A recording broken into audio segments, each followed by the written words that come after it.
에볼루션을 일으키는 여러 가지 프로세스들 하면서 뮤테이션 얘기했었고, 그 다음에 내추럴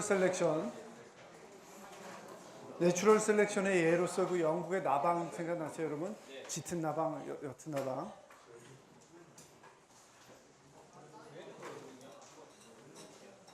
그 다음에 마이그레이션, 여러분 바람에 의해서 생명체가 이동한다든지 하는 그런 마이그레이션 얘기했었고, 그 다음에 지네릭 드래프트 얘기하면서 이거는 예를 들어서 고산지대 사냥 같은 경우 이 개체수가 얼마 안 되잖아요. 거기서는 조금만 변화가 와도 그 사냥 전체에 영향을 준다 하는 거로서 지네릭 드래프트 얘기했었고, 이 진화라는 거는 어떻게 보면은 여러분 이런 거다. 게임하고 비슷하다. 근데 살아나오면 이긴 거고, 살아남지 못하면은 뭐 죽은 거죠, 여러분. 그죠? 그러니까 뭐 진 거다 하는 겁니다. 살아남지 못하면 세컨 찬스는 없어요. 그죠? 이 얘기 할 차례인 것 같은데 맞나요? 네, 이쯤 되죠, 여러분. 그래서 지구상에는 여러분 알고 계신 것처럼 생물 종들이 아주 많다 하는 겁니다. 아주 많은데 대표적으로 우리가 알고 있는 생물 종은 여기 나와 있는 것처럼 뭐 식물, 펀자이, 애니멀, 뭐 동물, 알지, 박테리아 이런 것들이 다 많다는 겁니다. 그렇죠? 근데 우리가 눈에 보이는 것들 중에는 플랜트하고 인섹트가 가장 많죠. 동물보다는 여러분 식물이 훨씬 더 종의 개수가 많고 종수가 많고 또 이런 곤충 같은 인섹트가 아주 많아 보인다는 겁니다. 근데 제가 여러분들한테 뭐 강조드렸습니다. 사실은 이런 것들보다도 더 많을 수 있는 게 뭐라고요? 박테리아다 하는 겁니다. 이런 미생물들. 박테리아가 아주 종이 많고, 박테리아는 어느 정도라고 했냐면은 우리가 얼마나 있는지를 몰라요, 여러분. 정확히 모르고 상대적으로 이 식물이나 동물 이런 것들은 거의 다 파악이 됐다고 봐도 되겠죠. 그죠? 거의 다 파악이 됐는데 박테리아 같은 경우는 우리가 아직도 얼마나 있는지 모른다는 겁니다. 얼마나 있는 줄을 모르기 때문에 우리가 얼마나 파악하고 있는지도 몰라요. 모집단이 얼마나 되는지를 모르기 때문에 우리가 알고 있는 게 몇 퍼센트인지도 모를 정도로 많다는 겁니다, 여러분. 특히 여러분들이 말씀드린 바와 마찬가지로 건설환경공학과 와서도 미생물 해요, 여러분. 여러분 선배들도 미생물 실험하고 그러는데 미생물 실험 잘 하셔가지고 여러분들이 새로운 종을 발견하시면은 여러분 이름을 아직도 지을 수가 있어요. 아직도 많은 과학자들이 새로운 종의 박테리아를 찾아가지고 자기 이름으로 저 이름을. 그래서 여러분들이 혹시 그런 명역이 있으시다면은 그쪽으로 공부해 보시는 것도 나쁘지 않다 하는 겁니다. 그래서 플랜트, 인섹트 보이는 것들 중에는 이런 것들이 많은데 실제로는 박테리아 그런 미생물들은 우리가 아직도 얼마 있는지도 모를 정도로 종이 많다 하는 겁니다. 근데 여러분 종이 많은데 우리가 지난 시간에도 얘기했지만 종은 다양할수록 좋다 그랬죠, 여러분. 다양한 게 한 가지만 있는 것보다 아주 그 제한된 숫자만 있는 것보다 훨씬 더 좋다는 겁니다, 여러분. 그래서 그런 개념을 바이오다이버시티라고 하는데 이런 바이오다이버시티는 사실은 종의 개수가 많은 것뿐만 아니라 종 내에서도 여러 가지 그 다양성, 뭐 헤비tat 다이버시티랄까 그런 것까지도 다 포함한 개념이다 하는 겁니다, 여러분. 지난 시간에 제가 살짝 말씀드렸던 거 생각나시죠? 그래서 이런 바이올로지컬 다이버시티에는 지네릭 다이버시티가 있다. 이런 지네릭 다이버시티라는 거는 어떤 주어진 지인풀, 유전자 풀 내에서의 다이버시티를 얘기하는 거고, 또 헤비tat 다이버시티가 있다. 헤비tat 다이버시티라는 거는 어떤 주어진 지역 내에서 헤비tat이 얼마나 다양하냐. 헤비tat이라고 하는 거는 생명체의 서식처라고 했죠. 그런 것들이 얼마나 다양하냐 하는 것들을 헤비tat 다이버시티라고 한다는 겁니다. 우리가 이 종의 다양성을 얘기를 할 때 헤비tat 다이버시티 빼고 보통 생물학적인 종의 다양성을 얘기할 때 이런 개념들이 있어요. species richness, species evenness, species dominance 그런 개념이 있는데 이거 한번 생각해 보세요, 여러분. 자, 우선 스피시즈 이븐니스하고 스피시즈 리치니스 그거를 한번 구분해 보는 건데 여러분 요 두 단어만 한번 주목해 보세요. 이븐니스는 뭐죠, 여러분? 이분하다는 거는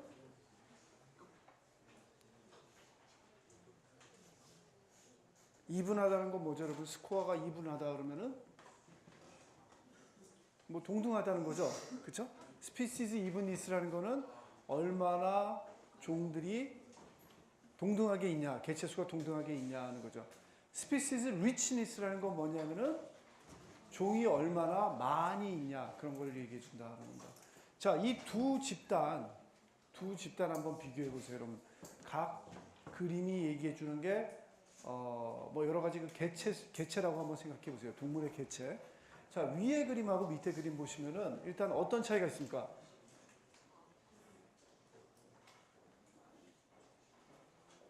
위에 그림에 뭐가 많아요, 여러분? 코끼리가 많죠. 코끼리가 개체수가 많고 그 이외에 뭐 염소, 뭐 사슴, 뭐 사자, 코뿔소, 원숭이 그런 것들이 보이죠. 하마 그런 것들이 조금씩 보입니다. 반면에 밑에 그림 한번 보세요, 여러분. 밑에 그림은 어때요? 위에 그림에 비해서 어떤 차이가 있습니까? 좀 다양하죠.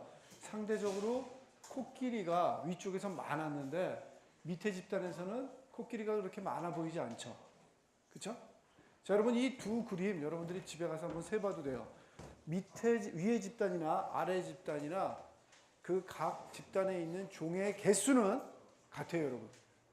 종의 개수는 같아요. 무슨 얘기냐면은 위에 만약에 코끼리, 하마, 사자가 존재했다면은 밑에도 코끼리, 하마, 사자 그 세 가지 종만 존재해요.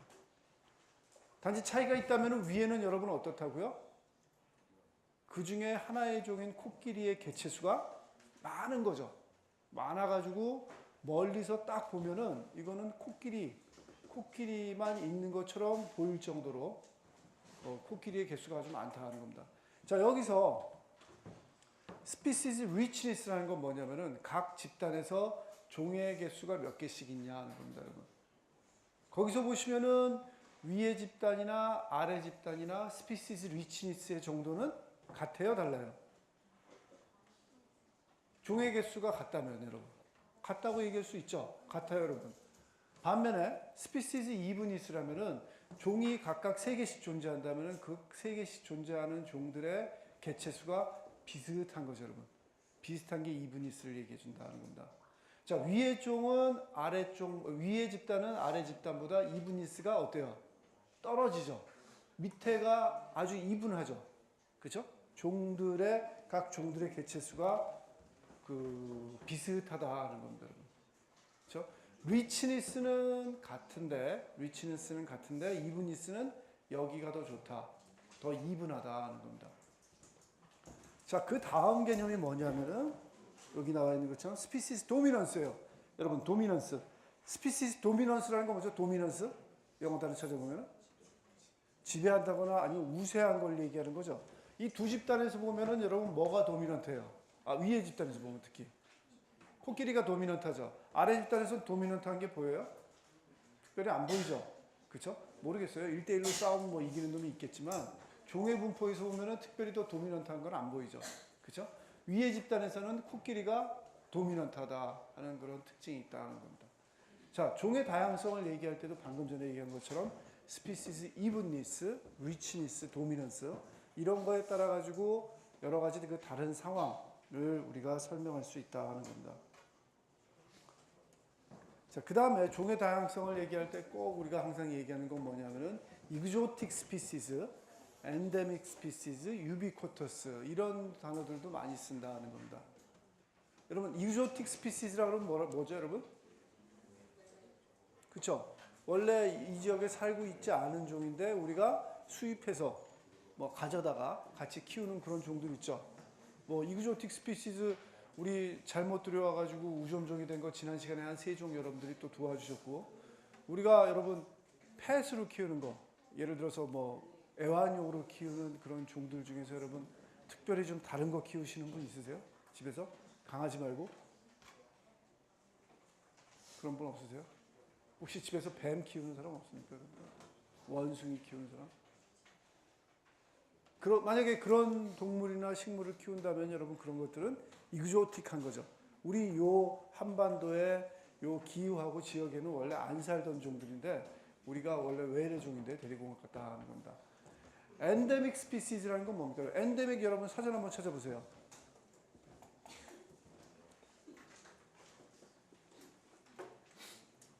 여러분 스마트폰을 그 채팅할 때만 쓰시지 말고 수업 시간에 이렇게 단어 찾을 때 활용하시면 좋습니다. 엔데믹 무슨 뜻입니까?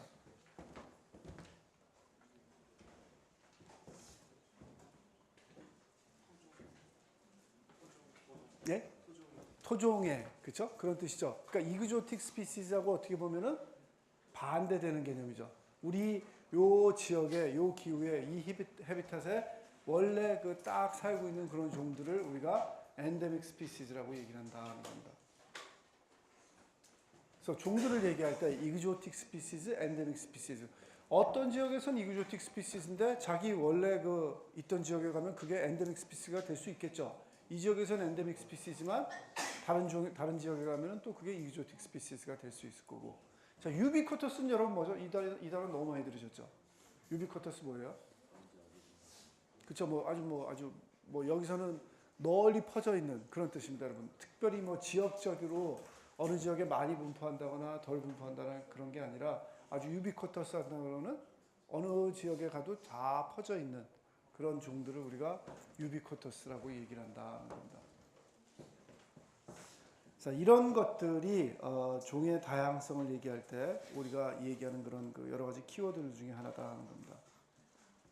자, 어디까지 왔냐면 여러분 우리 지구상에는 종들이 많이 존재하고 종이 다양하면 좋다 그랬죠, 여러분. 그렇죠? 다양하면 좋다는 거 여러분들이 다 동의하셨고, 그리고 어떤 지역에는 그 지역에 토속적으로 살고 있는 엔데믹 스피시즈가 있는 반면에 원래 다른 지역에서 살고 있던 것들을 이쪽으로 데리고 오면은 그게 이그조틱 스피시즈가 된다. 그런 얘기도 했어요, 여러분. 자, 그런데 종이라는 게 여러분, 예를 들어서 우리 먹이사슬에서 생산자, 1차 소비자, 2차 소비자, 3차 소비자가 있을 때 1차 소비자의 한 가지 종만 존재하는 건 아니죠, 여러분. 특히 뭐 푸드웹을 생각하신다면은, 체인을 생각하신다면은 한 가지 종만 존재하는 게 아니라 여러 가지 종들이 존재해요, 여러분. 그렇죠? 유사한 기능을 한 종도 한 가지만 존재하는 게 아니라 다양하게 존재한다. 그리고 다양하게 좋다 그랬잖아요, 여러분. 그러니까 다양하게 존재한다는 거는 여러분들이 다 이미 알고 계신 거고. 자, 이러한 종들 사이에 특별히 뭐 꼭 같은 그 계열, 1차 소비자면 1차 소비자, 2차 소비자면 2차 소비자, 그 같은 레벨에서의 종들뿐만 아니라 이 다양하게 존재하는 전체 종들 사이에서 어떤 상호작용이 있는지 한번 알아봅시다, 여러분. 자, 첫 번째 있는 게 뭐냐면 컴피티션. 컴피티션 여러분 뭐 하는 거죠? 경쟁하는 거죠. 경쟁은 특히 어디서 나오겠어요? 제가 첫 번째로 얘기한 것처럼 먹이사슬에서 같은 레벨에 있을 때, 같은 트로픽 레벨에 있는 것들 사이에서는 보통 경쟁이 있겠죠. 그렇죠? 경쟁이 있다는 겁니다. 자, 그래서 이런 경쟁을 얘기하는 그런 그 프린시플, 원칙이 하나 있는데 생태학적인 원칙이 뭐냐면은 competitive exclusion principle. 자, 그냥 단어로 딱 해석해 보시면 여러분 뭐예요? competitive 경쟁하는데 exclusion이니까 여러분 뭐예요? 배타적이고 제외하고 그런 거죠. 어느 한 놈이 이기는 거예요, 여러분. 이기는 그런 프린시플이 있다는 겁니다. 자, 보시면은 two species with identical requirements cannot occupy the same habitat. 여러분 두 가지 종이 있는데 특히 딱 트로픽 레벨에서 같은 레벨이고 그리고 리ኳ이어먼트가 똑같아요. 먹는 것도 똑같고 그 다음에 좋아하는 그 서식처의 환경도 똑같다고 합시다, 여러분. 그러니까 두 개가 요구하는 바가 생존을 위해서 요구하는 바가 똑같다면은 똑같은 종이 두 개, 세 개 혹은 다섯 개가 있다면은 여러 가지가 있다면 다수가 있다면은 이런 것들은 cannot occupy the same habitat. 무슨 얘기입니까, 여러분? 같은 데서 같이 못 산다는 거죠, 여러분. 그러면 어떻게 될까요, 여러분? 결론적으로 예를 들어서 두 종이 경쟁을 했다면은 어떻게 되는 거예요? 한 종은 죽어버리거나, 그렇죠? 아니면은 뭐 경쟁에서 져서 죽어버리거나 아니면은 어떻게 하겠어요, 여러분? 도망가겠죠. 이주 가겠죠, 여러분. 딴 쪽으로 피해버리면 될 거 아니에요. 그렇죠? 그렇게 된다는 겁니다. 자, 예로서 뭘 얘기했냐면은 회색하고 붉은색 다람쥐다 하는 겁니다, 여러분. 우리나라는 산에 가면 여러분 다람쥐들이 보통 무슨 색이죠? 갈색. 여기서 얘기하면 약간 붉은색 계열이라고 얘기할 수 있겠죠. 갈색 계열이에요, 여러분. 산에 가면 여러분 다람쥐들 우리 또 뭐 애완용으로도 뭐 새장 같은 데서 키우고 그러잖아요. 그런 다람쥐 보면 사이즈가 보통 제 주먹, 그렇죠? 이 정도 사이즈죠. 이 정도 사이즈고 상당히 귀엽고 이쁜데, 여러분 그 회색 다람쥐도 있어요. 특히 어느 지역에 가면 많이 하면은 미국 쪽 가면 많아요, 여러분. 미국 쪽 가면은 보통 이 돌아다니는 다람쥐들이 우리가 보고 있는 우리 산에서 보는 이런 그 붉은색 아주 이쁜 다람쥐가 아니라 회색 다람쥐고 한 몸 바디 사이즈는 한 3-4배는 돼요, 여러분. 그거에 한 3-4배는 되고 엄청나게 막 그 잘 돌아다닌다는 겁니다.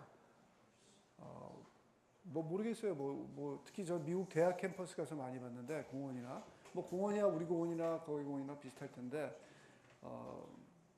미국 대학들은 일반적으로 우리나라 대학하고 좀 다르죠, 여러분. 특히 우리 한양대학교 캠퍼스하고 좀 다를 거예요. 그렇죠? 나무도 좀 더 많을 거고 그래가지고 이런 다람쥐들이 잘 살 수 있는 환경이 될 텐데 우리 학교에서 여러분 다람쥐 보신 적 있어요? 붉은색 다람쥐? 봤어요? 봤어요 다람쥐? 많이 좋아졌네요, 여러분. 우리가 잘하고 있는 건데 그런 다람쥐 저는 아직 못 봤는데 우리 강구는 본 다람쥐 그런 것들이 있어요. 근데 미국에 가면은 그 회색 다람쥐가 훨씬 더 많아요. 뭐 숲을 잘 조성하고 일반적으로 또 좀 약간 시골에 많잖아요, 미국 대학들은. 그래서 그런지 그런 것들이 많다는 겁니다. 근데 이런 회색 다람쥐들이 미국 대학에 있는 회색 다람쥐들이 여러분 하는 짓이 짓이라는 표현을 썼습니다, 여러분. 하는 행동들이 우리나라 다람쥐하고 좀 달라요. 우리나라 다람쥐들은 좀 깔끔하잖아요, 여러분. 뭐 애도 도토리 이렇게 먹고 뭐 이런 식으로 살고 그렇게 하고 있다고 알고 있잖아요, 여러분. 근데 미국 다람쥐들은 특히 대학 캠퍼스에 있는 다람쥐들은 여러분 하는 게 주로 우리가 일반적으로 알고 있는 다람쥐의 기능하고 그 쥐들의 기능까지 같이 해요. 그러니까 이 쓰레기통도 막 뒤져요, 여러분. 대담하게 쓰레기통도 뒤지고 그리고 바디 사이즈가 좀 되니까 힘도 있어가지고 우리 갈색 다람쥐가 뭐 쉽게 못 끌고 나올 그런 뭐 음식물 같은 것들 먹고 나면 뭐 햄버거 같은 거 그런 것도 충분히 다 꺼내와가지고 자기 거 먹고 사는데 다 이용을 한다는 겁니다. 자, 이 얘기를 왜 했냐면은 원래 여러분 그 영국 쪽에서는 우리나라처럼 이 붉은색 다람쥐가 많았대요. 붉은색 다람쥐가 많아가지고 작고 주로 도토리 먹고 이렇게 살던 다람쥐들이 많았는데 무슨 이유에서인지 영국 사람들이 그 미국에 있는 그 회색 다람쥐 아주 그 바디 사이즈가 큰 회색 다람쥐가 귀엽다고 생각했는지 가지고 왔어요. 배 태워서 데리고 와가지고 영국에서 풀었죠. 뭐 일부러 풀려고 풀지는 않았겠죠. 또 뭐 사고겠죠. 그게 뱀처럼 비행기 다리 저 바퀴 안으로 탔을 것 같지는 않고 뭐 애완용으로 데리고 왔다가 잘못해서 풀어줬겠죠. 그래서 이 회색 다람쥐 미국에서 아주 그 경쟁력 있게 잘 살던 놈을 영국 쪽에 데리고 오니까 원래 영국 쪽에 없던 놈들인데 이놈들이 경쟁에서 원래 있던 토속 붉은색 다람쥐를 이겼다는 거죠, 여러분. 여러분 개체수도 훨씬 더 크고 물론 개체 바디 사이즈가 크니까 좀 잡힐 가능성도 크긴 큰데 힘도 더 세고 붉은 다람쥐가 공격 못하던 뭐 여러분 햄버거 조각, 프렌치 프라이즈 뭐 많이 남은 거 그런 것까지 다 먹어버리고 다 끌어오니까 훨씬 더 잘 살게 된 거죠.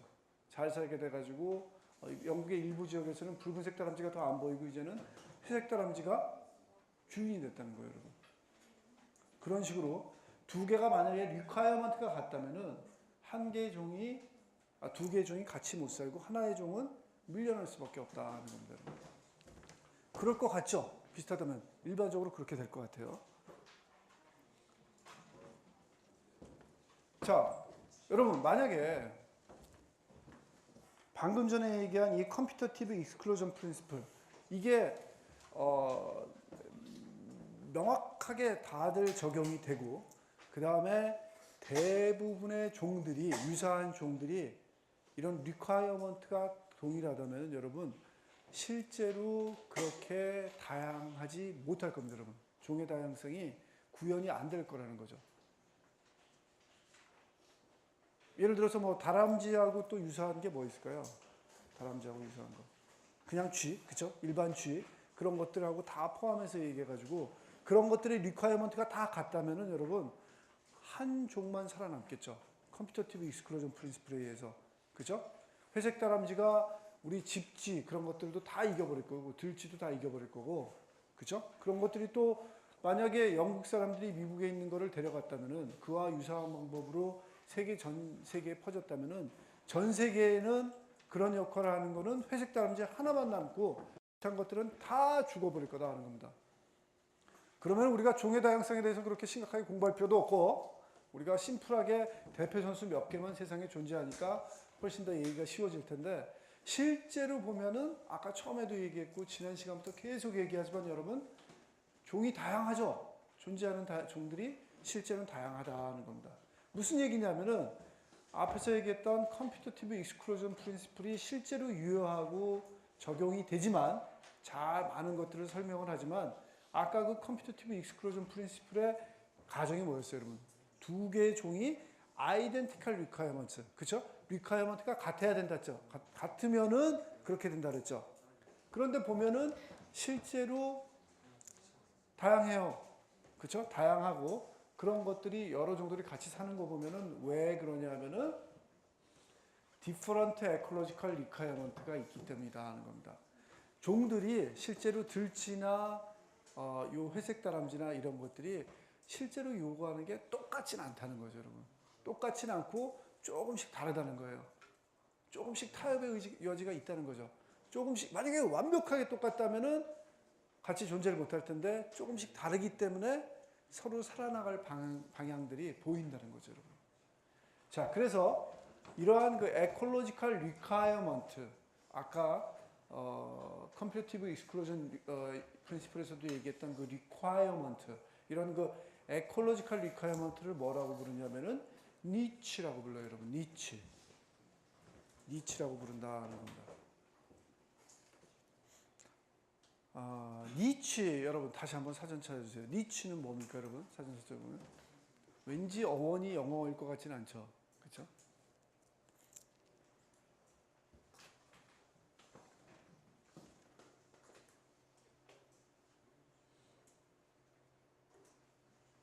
니치 뭐예요?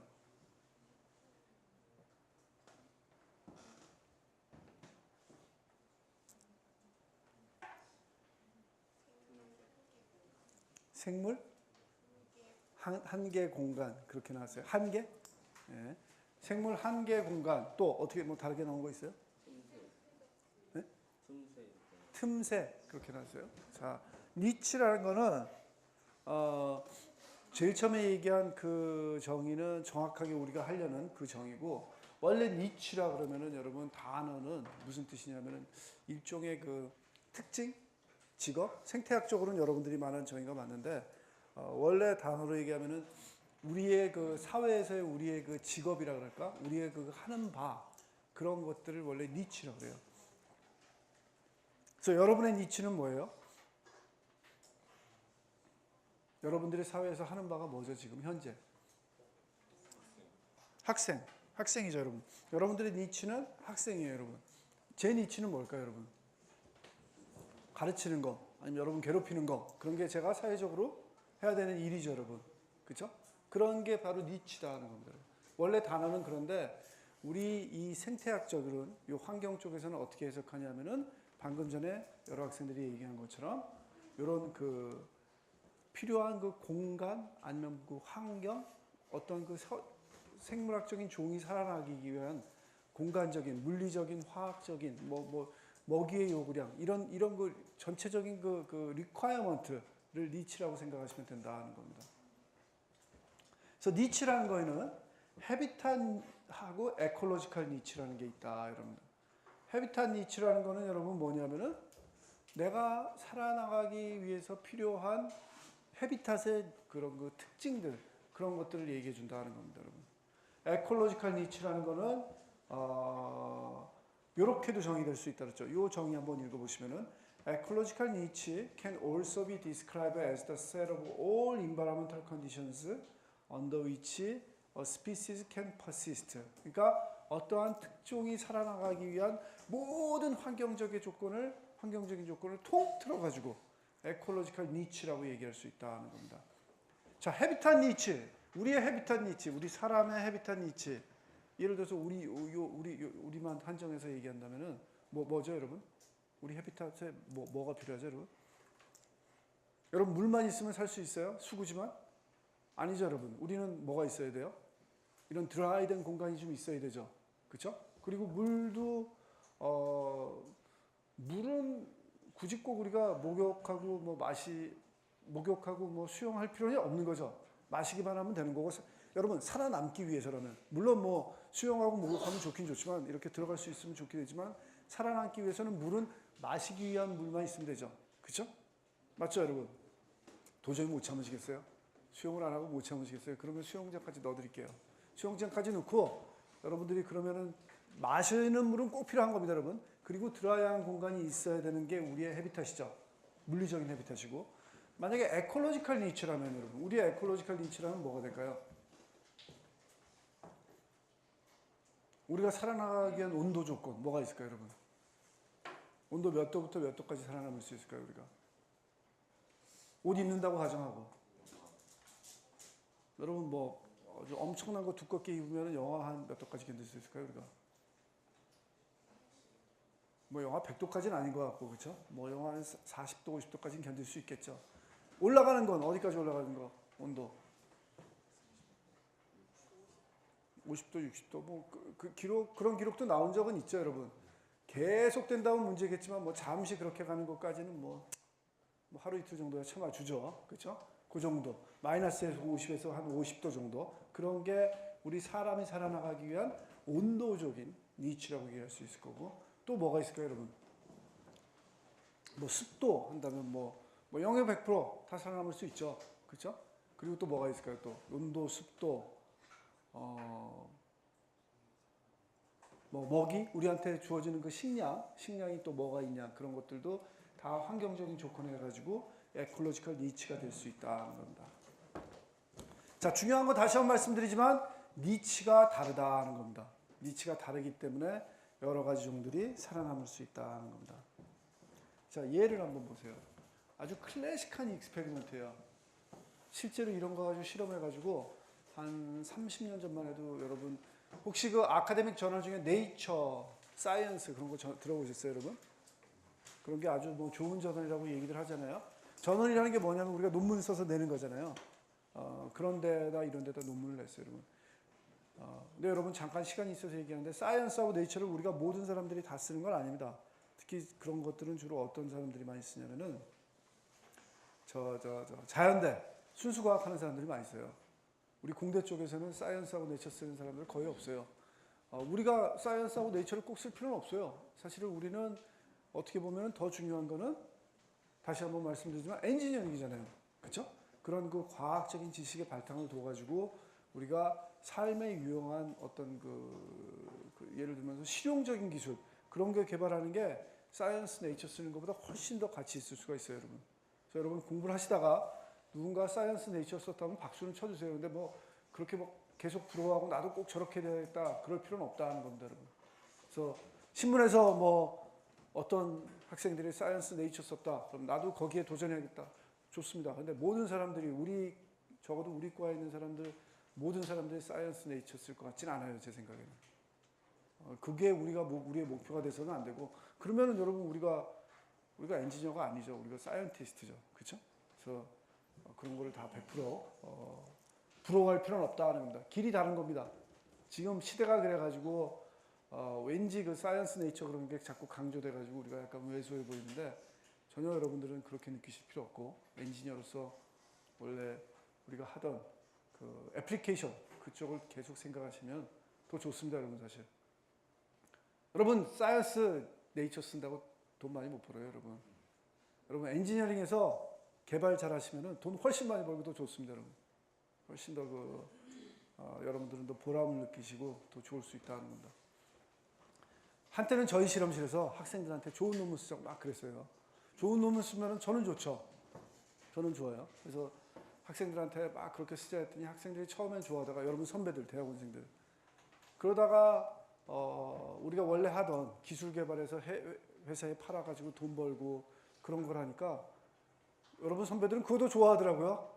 논문에 저자 올라가는 것보다 그 자기가 개발한 거 기술 팔아가지고 돈 몇백만 원 뭐 이렇게 1,000만 원 정도 받는 거 훨씬 더 좋아하더라고요, 여러분. 그래서 저도 생각을 바꿨어요. 논문만 계속하다가 이 기술 개발해가지고 자꾸 이렇게 좀 상용화시키는 걸로 더 바꾸고 있습니다, 여러분. 그런 쪽이 더 재밌고 더 보람이 있다 하는 겁니다. 그래서 여러분들은 그렇게 되는 거고. 자, 이 실험 뭐냐면은 아주 딱 보면 너무나 간단하고 우스운 실험 같은데 실제로는 방금 전에 얘기했던 그 니치 그런 거를 설명하는데 아주 좋은 실험이에요, 여러분. 자, 뭐에 관한 실험이냐면 플라워 비틀. 플라워 비틀이니까 여러분 뭐예요? 밀가루 벌레라고 생각하세요, 그냥. 여러분 밀가루에 벌레 많다는 얘기는 들으셨죠? 어른들 그런 얘기 하시잖아요. 못 들으셨어요, 여러분? 밀가루에 벌레가 많이 껴요. 잘 눈에 안 띄어서 그렇지 이런 플라워 비틀들이 아주 많다는 겁니다. 뭐 괜찮죠, 여러분? 그걸로 뭐 빵하고 국수 했을 때 식물성만 있는 게 아니라 단백질도 좀 섭취할 수 있으니까. 근데 뭐 그렇게 많지는 않고요, 여러분. 조금 있다 하는 겁니다. 100% 없진 않다 하는 겁니다. 있어요. 근데 뭐 충분히 쿡해서 드시면 괜찮죠. 뭐 그 정도 또 그냥 먹어도 돼요, 여러분. 네. 여러분 괜히 제가 오늘 국수하고 뭐 빵을 못 드시게 만드는 건 아닌지 모르겠습니다. 괜찮습니다. 근데 이런 벌레들이 있겠죠. 뭐 쌀은 벌레 없어요. 다 있죠. 자, 그런데 이 벌레들 중에 두 종이 실제로 있어요, 여러분. 투 스피시즈, 두 종이 있는데 한 놈은 둘 다 하는 짓은 비슷해요. 밀가루 벌레예요. 근데 한 종은 여러분 여기서 보시면 웜하고 드라이한 그런 환경을 좋아해요. 실제로 좋아하더라고요, 그 종은. 다른 한 종은 아주 좀 온도가 좀 쿨하고 웻한 축축한 그런 환경을 좋아하더라는 겁니다.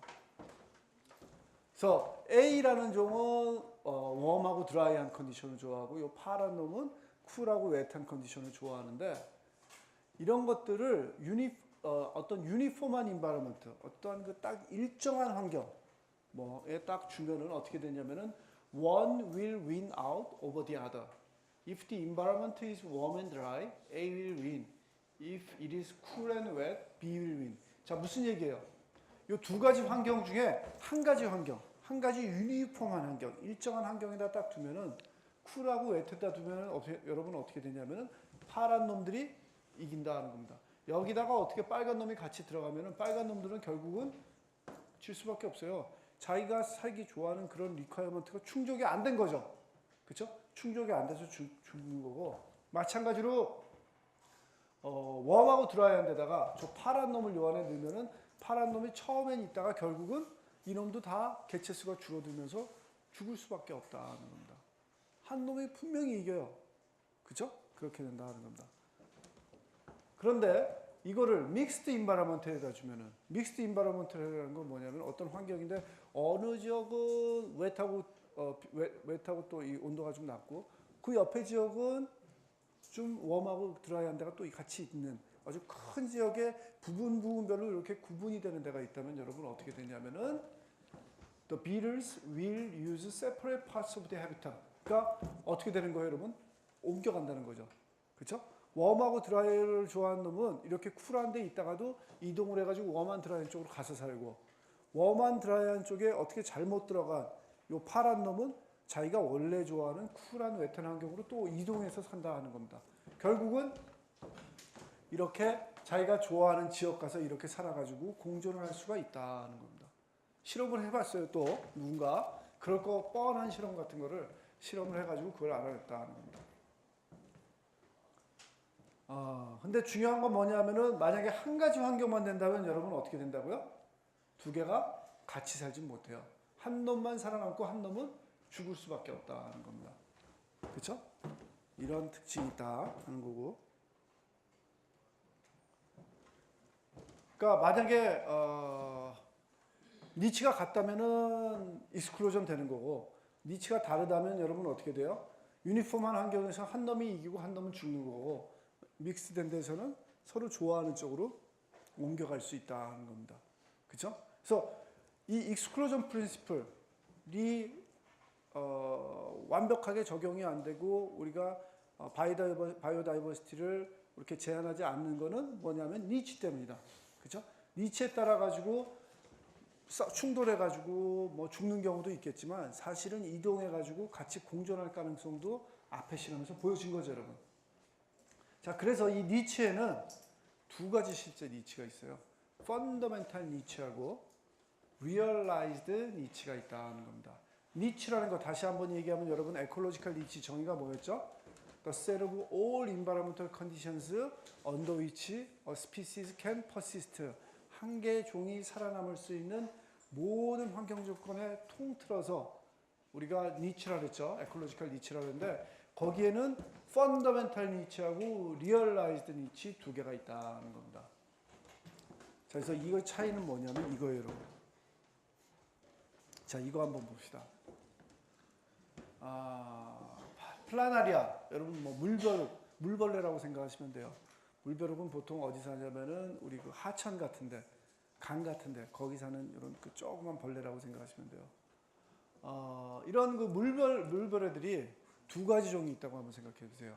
같은 플라나리아인데 플라나리아 A는 어떤 수온을 좋아하냐면은 6도에서 한 17도 정도의 온도를 좋아해요. 그 정도 온도에서 살아남을 수 있어요. 우리가 아까 얘기한 것처럼 사람이 마이너스 50도에서 영상 50도까지 살아남을 수 있는 것처럼 이 물벌레들은 6도에서 한 17도까지 살아남아요. A라는 종은. B라는 종은 반면에 한 6도에서 한 24도까지 살아요, 여러분. 24도까지 살아남을 수 있어요. 여러분 아까 어때요? A하고 B하고 지금 온도 한 가지만 얘기했는데 살아남을 수 있는 온도가 똑같아요? 다르죠? 조금 달라요, 여러분. 특히 어느 부분에서 달라요? B가 A보다 높은 데서도 살아남을 수 있는 거죠. 그렇죠? 그 컨디션까지도 B는 살아남을 수 있어요. It's okay예요. 그렇죠? 반면에 A 같은 경우는 한 20도만 되면 뭐 죽어버리는 거죠, 여러분. 그렇게 된다는 겁니다. 자, 이와 같이 A라는 종하고 B라는 종이 가지고 있는 원래 니치예요. 이거는 원래 자기네들이 특성적으로 가지고 있던 이 니치를 뭐라 그러냐면은 펀더멘탈 니치라고 그래요. 앞에 펀더멘탈 니치, 기본적인 근본적인 니치다 하는 겁니다.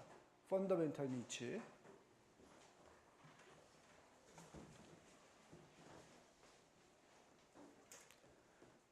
자, 그런데 여러분 이런 물벼룩들이 물벌레들이 한 가지 종만 존재하겠어요? 시냇가에? 제일 처음에 나중에는 어떻게 됐든지 간에 처음에는 막 다양하게 랜덤하게 존재할 거 아니에요. A, B가 같이 존재할 가능성이 더 크겠죠. 그쵸? A, B가 만약에 한 시냇물에 이렇게 딱 존재하면 여러분 어떻게 되겠습니까? 예를 들어서 한 6도에서 한 15도 여기까지는 여러분 어떻겠어요? A하고 B하고 살아보니까 물벼룩도 뭐 먹고 살아야 될 거 아니에요. 그쵸? 같은 플라나리아니까 먹고자 하는 먹이는 똑같겠죠.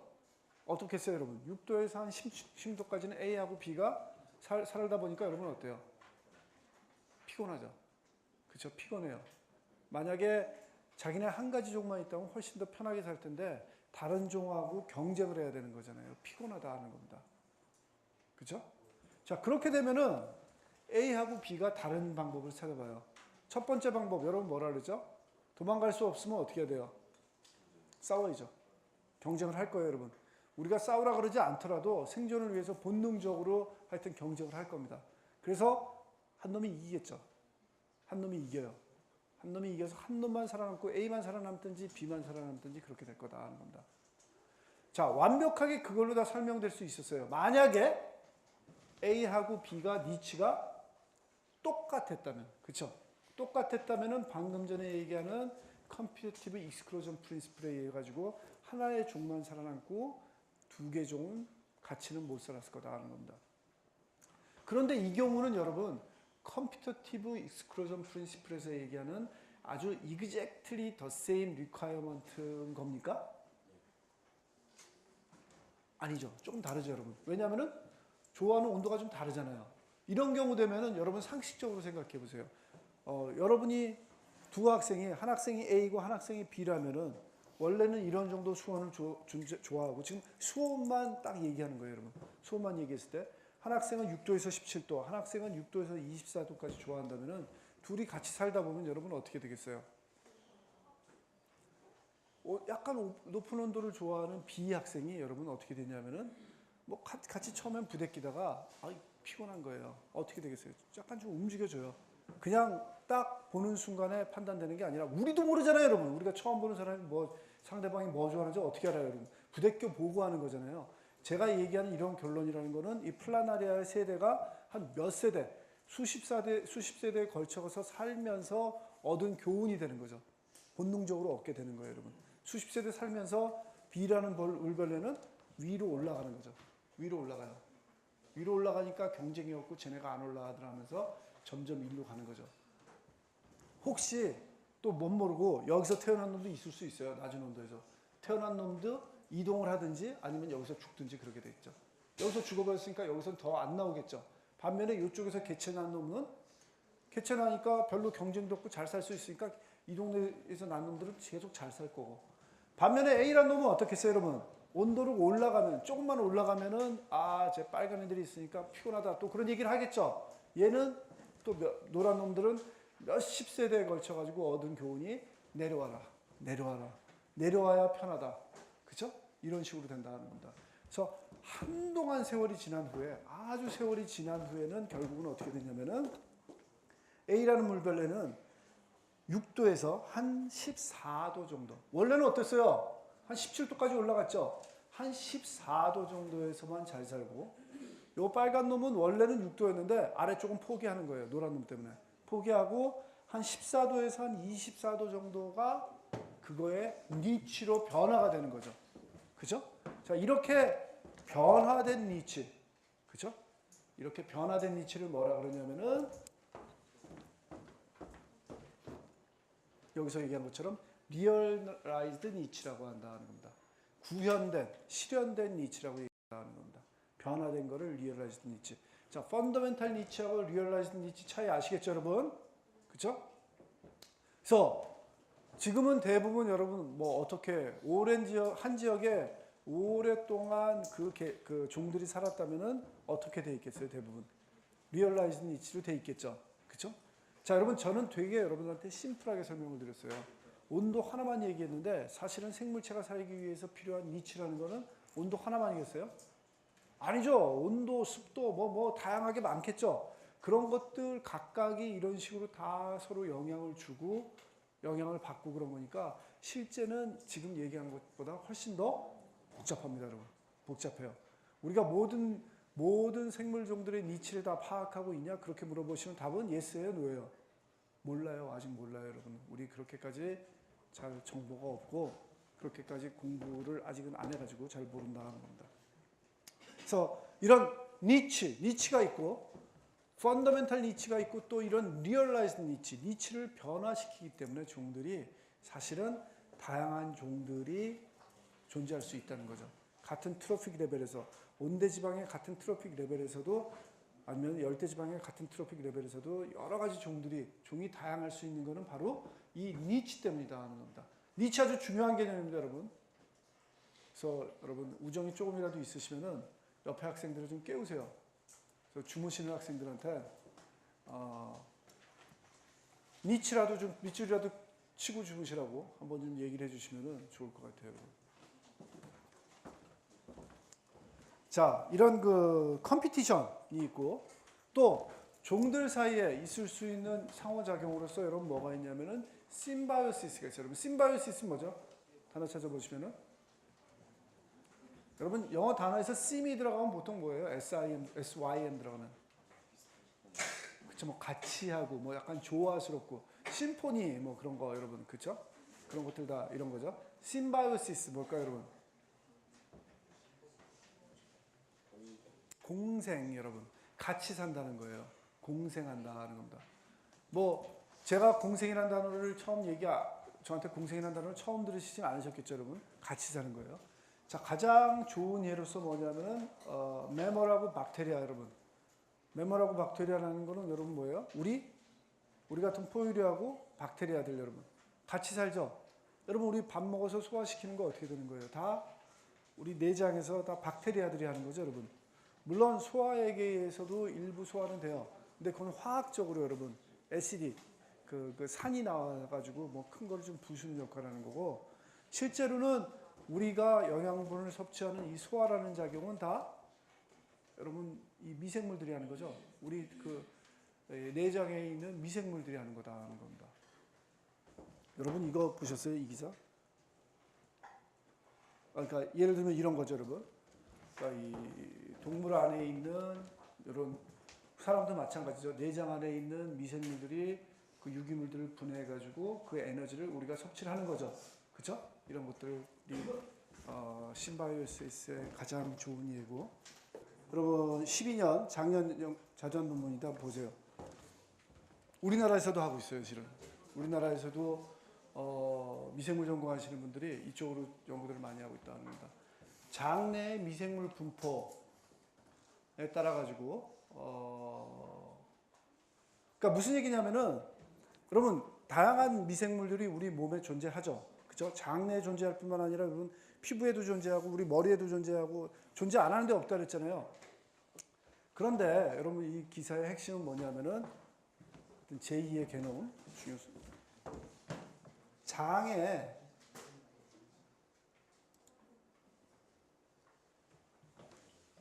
여러분 이렇게 인체 지도를 만들었고 사람들이 특히 장내에 존재하는 미생물의 유형이 보니까 사람마다 다 다르죠. 조금씩 다르긴 다른데 무슨 얘기냐면은 유형이 있더라는 겁니다. 마치 우리가 혈액형 A, B형 있고 A형 있고 B형 있고 O형 있는 것처럼 장내의 미생물도 그것이 사람들이 구분을 해보니까 이게 좀 구분이 되더라 하는 겁니다. 뭐 미생물 A형, 미생물 B형, 미생물 C형 뭐 그러니까 한 가지 미생물만 존재하는 건 아니겠죠. 근데 뭐 예를 들어서 어떤 사람들은 어떠한 특정한 종이 도미넌트하고 다른 종이 한 20% 되고 어떤 종은 그 한 20% 있는 종이 더 많은 사람들도 있고 이렇게 유형이 되더라 하는 겁니다. 그리고 이렇게 유형적으로 구분이 되고 또 무슨 얘기냐면은 그 미생물의 유형에 따라 가지고 사람들의 그 건강이나 그 생태학적으로 좀 그 구현되는 게 다르다 하는 거죠, 여러분.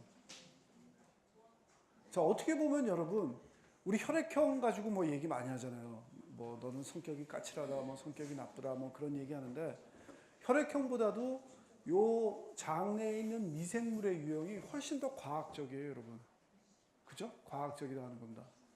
이것이 어떻게 어떤 부분을 잘 분해하나 안 하냐에 따라 가지고 사람이 먹는 에너지하고 물질이 달라지기 때문에 결국은 사람이 달라진다는 거죠, 여러분.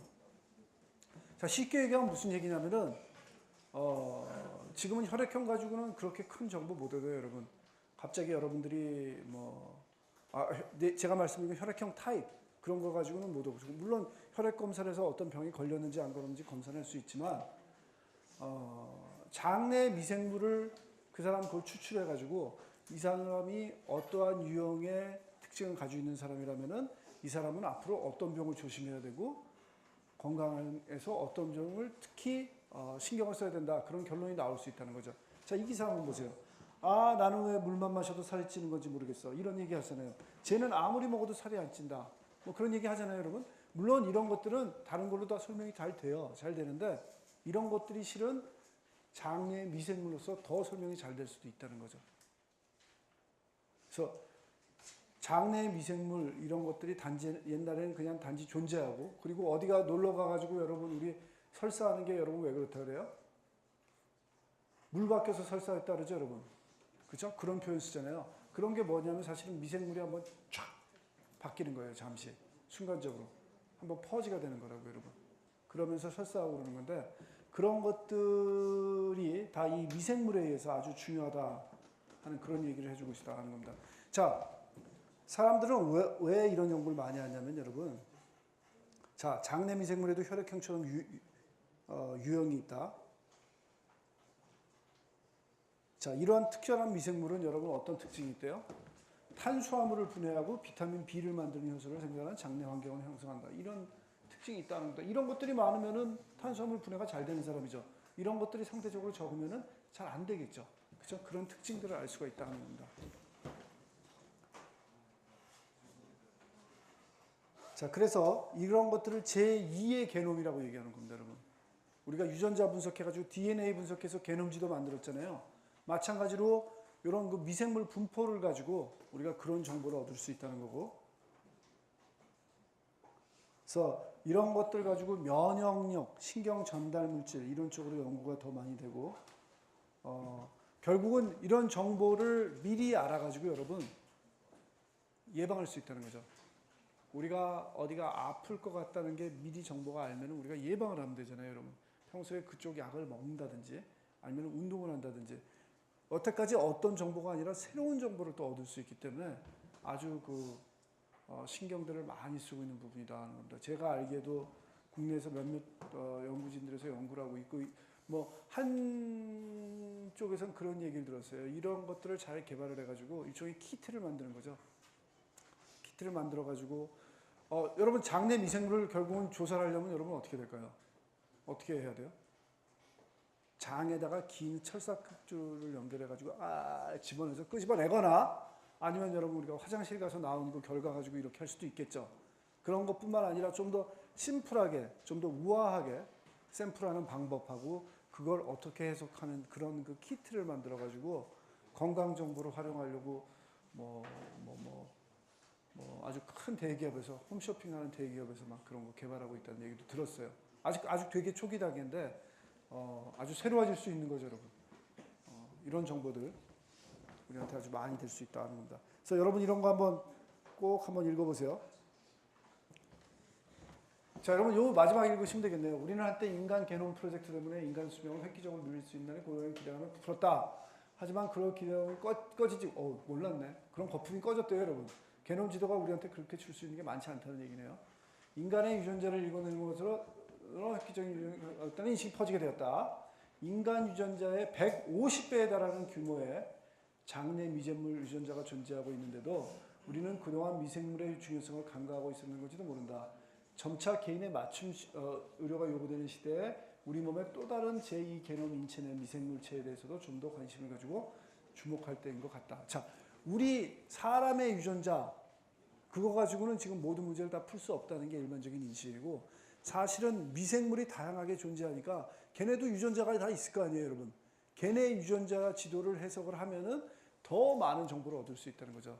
우리가 그냥 그런 미생물들이 오고 가고 유형이 없다면 특별히 얻을 게 없을 거예요. 근데 중요한 거는 사람들이 유형화할 수 있다는 거죠. 그렇죠? 그렇다면 모든 사람을 조사할 필요는 없는 거죠. A라는 유형, B라는 유형 그거에 대해서 조사를 해두고 그 사람이 A형이냐 B형이냐 C형이냐 그것만 찾아내면은 그거 가지고 정보를 해석할 수 있다는 거죠, 여러분. 그래서 이쪽에 대한 연구가 더 많이 될 거다라는 겁니다. 박테리아, 여러분 우리가 모르고 계속 신경 써야 될 부분 요 박테리아가 환경 쪽에서도 아주 중요하다는 겁니다.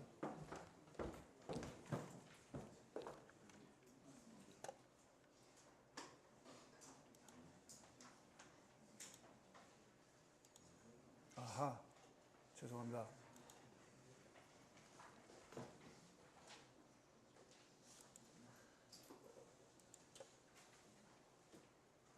자, 그래서 여기까지 얘기했고,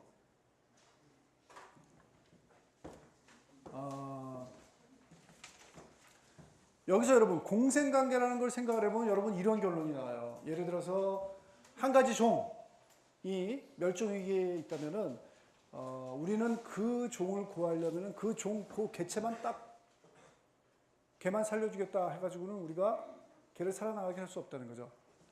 우리는 그 종의 니치뿐만 아니라 그 종과 공생관계에 있는 종들도 같이 구하게 된다는 겁니다. 그게 우리가 의도했던지 안 의도했던지 간에 한 종을 보호하려면 우리가 이렇게 될 수밖에 없다는 겁니다. 예를 들어서 호랑이 멸종됐죠, 여러분. 됐다면서요, 우리나라에서. 혹시 살아남았다면 한 마리 정도가 개를 살게 해주려면 여러분 호랑이 개만 딱 보호해줘서는 안 되죠. 개한테 철거보호를 입혀가지고 계속 고깃덩이 던져줘가지고 개 못 산다는 거죠, 여러분. 개가 제대로 살려면은 돌아다닐 수 있는 공간도 있어야 되고 걔가 먹어야 되는 것들, 뭐 즐겨야 되는 것들이 많이 있는데 그런 모든 에콜로지컬 니치까지 다 우리가 보호를 해줘야 진정한 의미의 호랑이의 보호가 되는 거죠, 여러분. 보호가 되는 거고. 게다가 호랑이가 마찬가지로 얘기한 것처럼 뭐 이건 약간 쉬운 얘기는 아니지만 걔도 장 내에서 이런 박테리아하고 공생 관계가 있다면, 심바이오스 관계가 있다면은 그런 박테리아까지도 우리가 같이 보호를 해주게 되는 거죠, 여러분. 그렇게 해서 우리가 어떠한 종들을 보호하게 된다는 그런 얘기를 꼭 드리고 싶습니다. 자, 여러분, 요거 여기까지만 하고 일단 끝낼게요, 여러분. 왜 끝내야 되냐면 여러분 오늘 뭐 해야 돼요? 조를 만들어야 되기 때문에 여기까지만 하고 조 편성하고 갈 텐데 여러분 요거 설명 끝난 다음에 조 만드는데 너무 시끄럽게 하시고 막 요런 소란 하시면 안 돼요, 여러분. 자, 그 다음에 또 종 사이에 있는 관계로서 뭐가 있냐면 프레데이션. 여러분 뭐예요, 이건? 그쵸? 잡아먹는 거죠? 영화 보셨죠, 여러분? 그래서 이런 게 diversity of prey species. 자, 이게 무슨 얘기예요, 여러분? 밑에 거. Can also increase the diversity of prey species.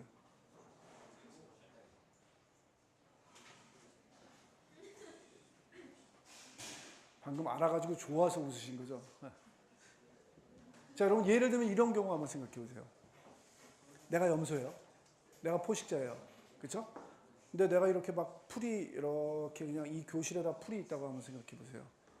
그런데 내가 딱 먹으려고 오니까 어떤 특정한 부리, 키가 좀 큰 갈대까지는 아니지만 그래도 좀 키가 한 50cm 되는 풀이 우점적으로 쫙 있고 그 밑에 다른 종들이 여러 종들이 살아남으려고 한 20-30cm대로 쫙 이렇게 깔려 있어요. 근데 이놈은 50cm까지가 너무 크니까 20-30cm는 잘 못 살 거 아니에요. 살기 되게 힘들어요. 근데 내가 염소로 와가지고 잡아먹으려다 보면 여러분 굳이 내가 대가리를 박아가면서 20-30cm까지 하고 싶지 않죠? 다 먹을 수 있는 풀이라면 그냥 큰 놈 먹을 거 아니에요. 큰 놈 이렇게 잡아먹을 거다 하는 겁니다. 자, 그렇게 되면은 상대적으로 50cm 키가 컸던 놈들이 키가 작아져가지고 20-30cm하고 비슷해지겠죠?